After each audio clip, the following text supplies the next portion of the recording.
Hey there everyone, this is Lady Vex, the R5 of Valhalla's Vikings on server 939.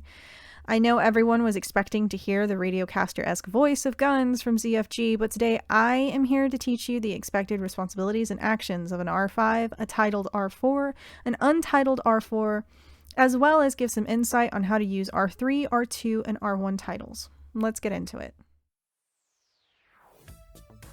We're going to go over to our Alliance tab here and click on Members so that we can see the different in-game titles. There are 4 R4 titles and only 1 R5 position. R5 means you are the face and the overseer of the entire Alliance. Others will look to you ultimately to understand how your Alliance will run and its stance in the entire server. Now, every Alliance has different expectations of what their R4 should really be doing, title or no title. The game doesn't really have any special abilities that it gives different titles, nor does it really give any explanation of what titles really mean. It is up to the leadership to decide.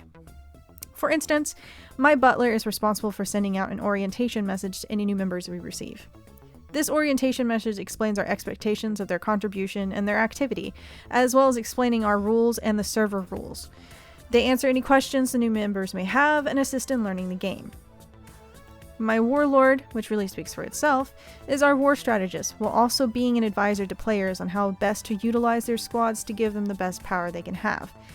They are there to advise on Buster Days and to assist in any battles. My muse is our researcher and sends out daily reminders for Versus Days.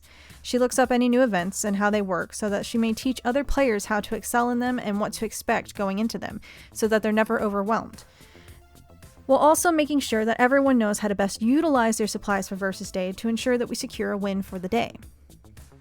My recruiter, while the name really speaks for itself as well, is our girl who reaches out to smaller alliances and offers a merger into our alliance so that they may have a safe place to learn the game and to build their power. It not only assists our alliance, but it also draws others into the game to feel less overwhelmed and more interested in the game, thus making the server excel. The other thing my alliance does is that we use R3 titles to let other players know that we acknowledge and see the effort that they're putting in. We message them to let them know that they were promoted to R3, and usually this elicits an excited response that draws them into the game further and makes them contribute more because they're invested now. R2 is a smaller bump up, meaning we see the potential you have and we're keeping an eye out. R1 is usually just for new members or members who have shown a much more casual approach to the game. Admittedly, when I first joined the game, I thought I'd only play for a week tops and then move on, but as I was given a different spot and got more and more invested in the game, here I am now, an R5 of one of the top 10. However, everyone uses their R3, R2, and R1 roles differently. Some alliances use them to sort out power levels and grant R3 higher expectations for battles. Now, just because other R4s don't have titles does not mean that they're any less important. I never give anyone an R4 title if I feel like I can't trust them to make a sound, logical decision while I'm away. However, I do strongly suggest having a person who can be your stand-in R5. Should you be away, or should life be unpredictable and you can't be in the game at the time. Burnout happens, even in a mobile game. There's a lot that consists of being an R5, and you can get very burnt out on having all of that responsibility on your shoulders. So it is best to have someone who can step in for you.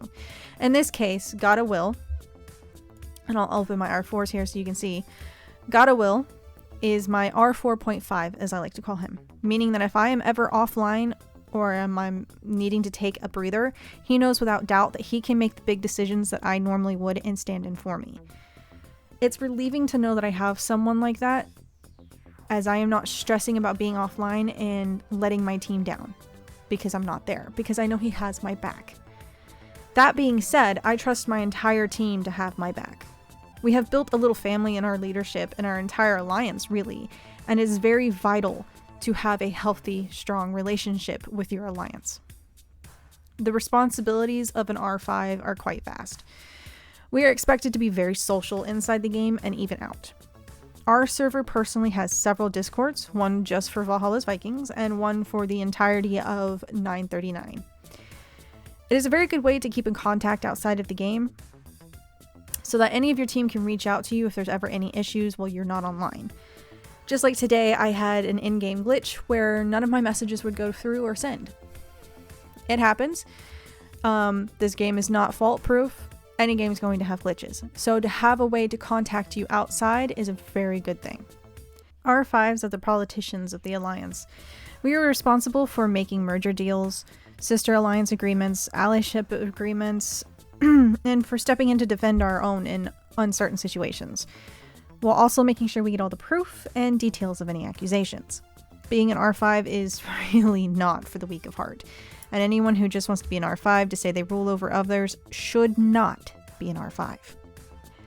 You have to be a leader, someone people can look to and respect because you respect them. You have to have patience and understanding that people are still learning this game, and mistakes will happen, misunderstandings will happen. The people behind the names on this game are humans. You don't want to make enemies early on in this game. As discussed in a previous podcast of ours, every server runs on a timeline of their own, a schedule. You can see it if you go over to this building that looks like an obelisk with a book icon, and you can see what day you're on. As you can see, my server's on day 62 right now. If you're on a new server, you will eventually have to deal with other servers attacking yours. If when you start off with your alliance, you're just going through and you're burning and ashing everyone, and you're not making any kind of agreement to defend each other, come time when other servers come and they invade your server and attack you, you will have no one to defend you. You will have people who will hold grudges because we're all human. So, you need to be approachable and sociable.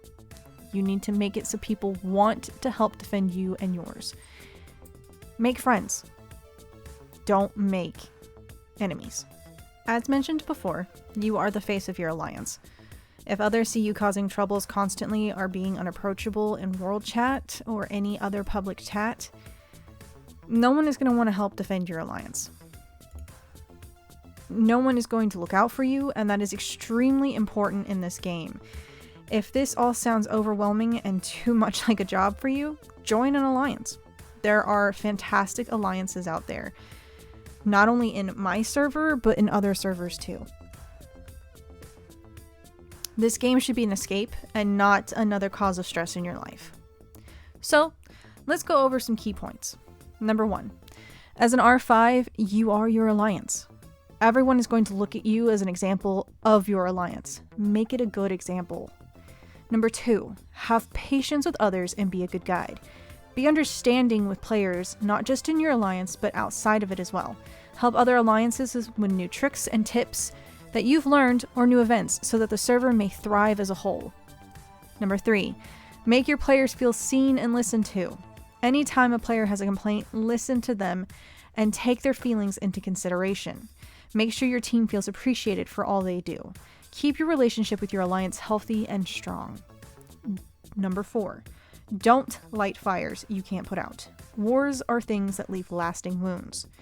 Don't start one if you're not prepared for the consequences that your alliance could face. Think rationally and take a step back to breathe and calm down if a situation is going on. Number 5, and the most important thing I can say here in the key points, communicate.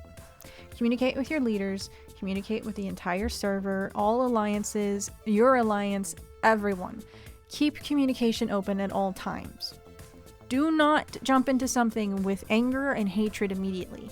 Try to talk it out first. Alright guys, that's all I have for you today. If this kind of guide format is not something that you absorb best and you kind of do better with a podcast format, we do have another video up where myself and other members of 939 came together and discussed a lot of the things that we discussed here in this video. So if that's something better for you, be sure to check that video out. Leave us a like and subscribe as we have future plans for even more videos and guides to help out new players so it doesn't feel so overwhelming getting into this game.